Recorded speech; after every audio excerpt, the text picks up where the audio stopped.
اعوذ باللہ من الشیطان الرجیم، بسم اللہ الرحمن الرحیم۔ السلام علیکم سامعین حضرات، کل سماعت کیے تھے رکوع نمبر 21، آج انشاءاللہ سماعت کریں گے رکوع نمبر 22 سورہ البقرہ کا۔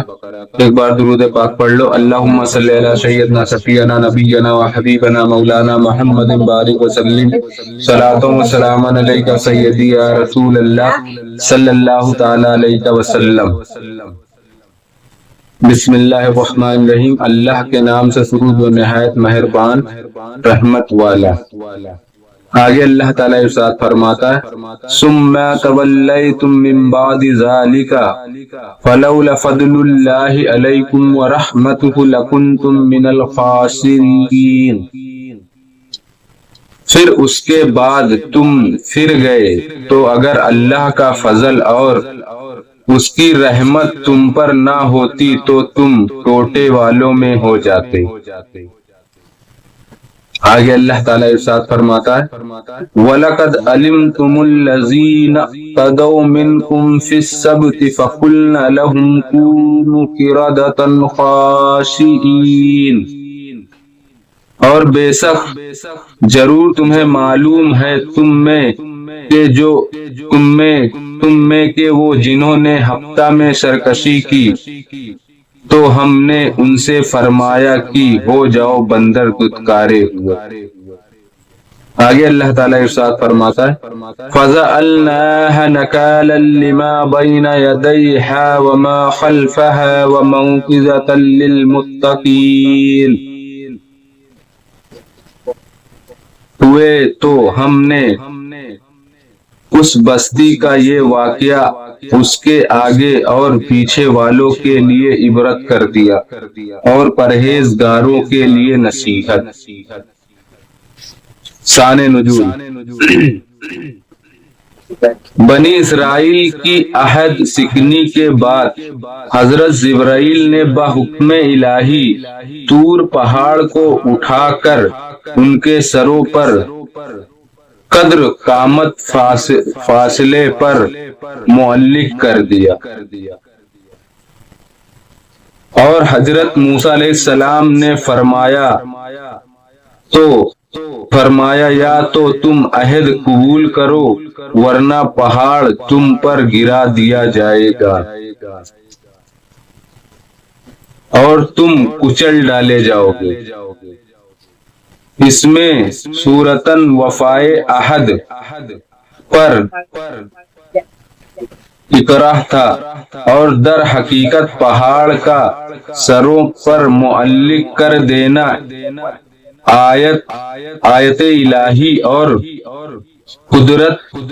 قدرت حق کی برہان قوی ہے۔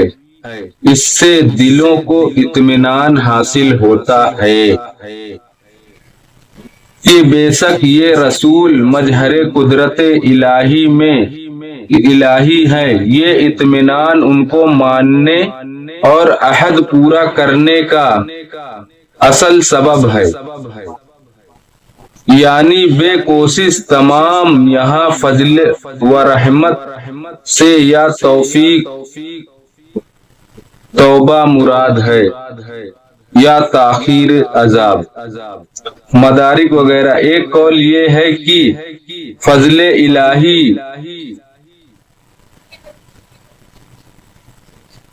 وہ رحمت حق سے حضور سرور عالم صلی اللہ تعالی علیہ وسلم کی ذات پاک مراد ہے۔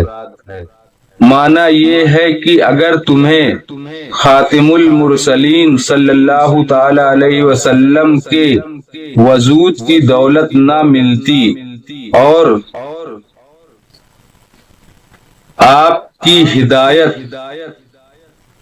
نصیب نہ ہوتی تو تمہارا انجام ہلاک و خسران ہوتا۔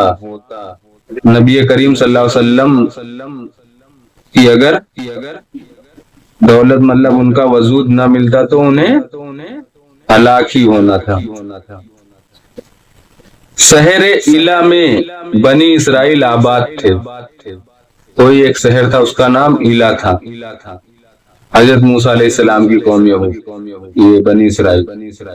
انہیں حکم تھا کہ سمبا کے دن عبادت کے لیے خاص کر دیں، سمبا کے دن خاص کر دیں عبادت کے لیے۔ اس روز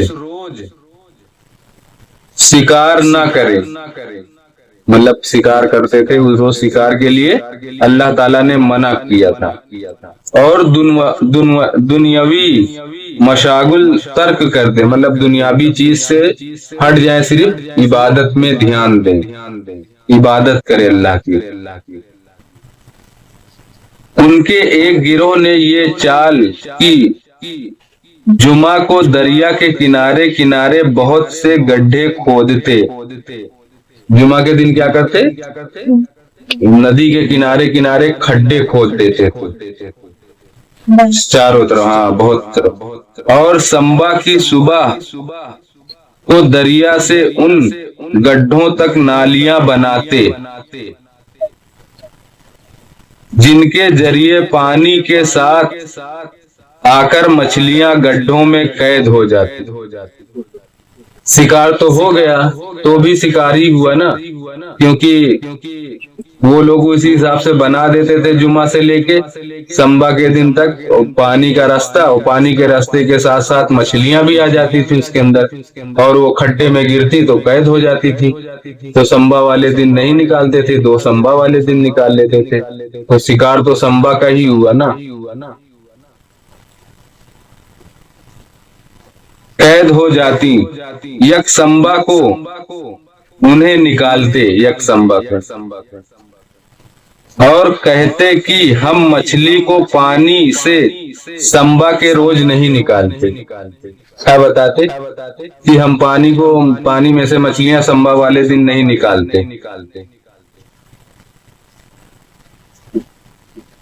40 یا 70 سال تک یہی عمل رہا، 40 یا 70 سال تک ایسے ہی چلتا رہا۔ جب حضرت داؤد علیہ السلام کی نبوت کا عہد آیا، آپ نے انہیں اس سے منع کیا اور فرمایا قید کرنا ہی شکار ہے، مچھلیوں کو قید کر لیے تو کہیں جا ہی نہیں سکتی ہو، کیونکہ کھڈے میں آ گئے، اب کھڈے سے کہاں جا پائیں گے، نہیں نکل پائیں گے نا، تو شکار ہو گیا نا۔ قید کرنا ہی شکار ہے، جو سمبا کو کرتے ہو اس سے باز آؤ ورنہ عذاب میں گرفتار کیے جاؤ گے۔ حضرت داؤد علیہ السلام نے ان لوگ کو صلاح دی کہ پھر نہیں تو عذاب میں گرفتار کیے جاؤ گے۔ وہ باز نہ آئے مگر وہ لوگ نہیں مانے۔ آپ نے دعا فرمائی، اللہ تعالیٰ نے انہیں بندروں کی شکل میں مشق کر دیا، پھر وہ لوگ کو بندر کی شکل کا بنا دیا اللہ تعالیٰ۔ عقل و حواس تو ان کی باقی رہی، مطلب عقل تو باقی رہی، حواس باقی رہا، مگر ان کا جو شریر تھا، جو شکل تھی وہ بندر کی ہو گئی، جو عقل تھی وہ تو پتہ تھی باقی رہے، مگر قوت گویائی جائل ہو گئی، بدنوں سے بدبو نکلنے لگی۔ اپنے اس حال پر روتے روتے 3 روز میں سب ہلاک ہو گئے، 3 روز میں سب ختم ہو، ان کی نسل باقی نہ رہی۔ یہ 70,000 کے قریب تھے بنی اسرائیل کا دوسرا گروہ جو 12,000 کے قریب تھا، انہیں اس عمل سے منع کرتا رہا۔ جو اور دوسرا گروہ تھا وہ ان لوگ کو منع کرتا تھا، مگر یہ لوگ مانتے نہیں تھے، منع کرتا رہا۔ جب یہ نہ مانے تو انہوں نے ان کے اور اپنے محلوں کے درمیان دیوار بنا کر علیحدگی کر لی، دیوار بنا دی محل سے، یہ تمہارا پارٹ، یہ میرا پارٹ۔ ان سب نے نجات پائی، وہ لوگ نہیں، ان لوگ پر کوئی مصیبت نہیں آئی، کیونکہ وہ لوگ جو حکم آیا اس پہ عمل کیے۔ بنی اسرائیل کا تیسرا گروہ ساکت رہا، مطلب شانت رہا، کچھ نہیں بولتا تھا۔ اس کے حق میں حضرت ابن عباس کے سامنے اکرمہ نے کہا کہ وہ مغفور ہیں، کیونکہ امر بالمعروف فرض کفایہ ہے، باج کا ادا کرنا کل کا حکم رکھتا ہے۔ کسی کسی چیز کا ہے کہ کوئی ایک بھی ادا کر دے تو وہ پورا ہو جاتا ہے۔ جیسے نماز جنازہ ہے، اگر نماز جنازہ ہوتا رہے اور کوئی ایک بھی محلے کا آدمی اگر چلا گیا تو سب گناہ سے کسی کو گناہ نہیں، اگر کوئی بھی نہیں گیا نا تو سب گنہگار ہو جائیں گے۔ اور جیسے رمضان شریف کا اعتکاف ہوتا ہے، محلے میں سے کوئی ایک انسان مسجد میں اعتکاف میں بیٹھ گیا تو پورے محلہ بری ہو گیا، اور کوئی نہیں بیٹھا تو سب گنہگار۔ ایسے کوئی کل کا حکم رکھتا ہے۔ ان کو سکوت کی وجہ یہ تھی کہ یہ ان کے پند پذیر ہونے سے مایوس تھے۔ اکرمہ کی یہ تقریر حضرت ابن عباس کو بہت پسند آئی، اور آپ نے سرور سے اٹھ کر ان سے معانقہ کیا۔ معانقہ مطلب ہاتھ ساتھ ملانا، مصافحہ کرنا، معانقہ۔ اور کچھ تہوار وہار کے ٹائم رہتا ہے تو عیدی ویدی بھی دینا معانقہ میں آتا ہے۔ اور ان کی پیشانی کو بوسہ دیا۔ فتح العزیز مسئلہ اس سے معلوم ہوا کہ سرور کا معانقہ سنت صحابہ ہے، اس کے لیے سفر سے آنا اور غیبت کے بعد ملنا شرط نہیں۔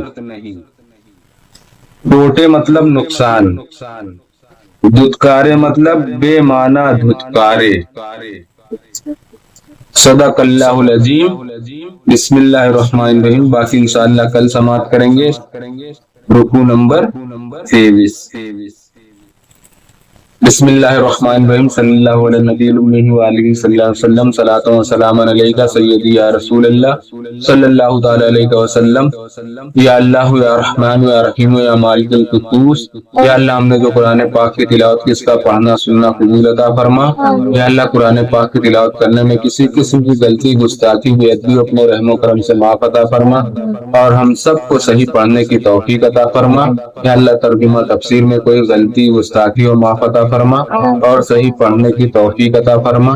یا اللہ تیری بارگاہ میں استغفار کرتے ہیں، استغفر اللہ ربی من کل ذنب واتوب الیہ، استغفر اللہ ربی من کل ذنب واتوب الیہ، استغفر اللہ ربی من کل ذنب واتوب الیہ۔ سبحانک ذی العزۃ عما یصفون وسلام علی المرسلین والحمد للہ رب العالمین۔ لا الہ الا اللہ محمد رسول اللہ صلی اللہ تعالی علیہ وسلم۔ السلام علیکم ورحمۃ اللہ تعالی وبرکاتہ۔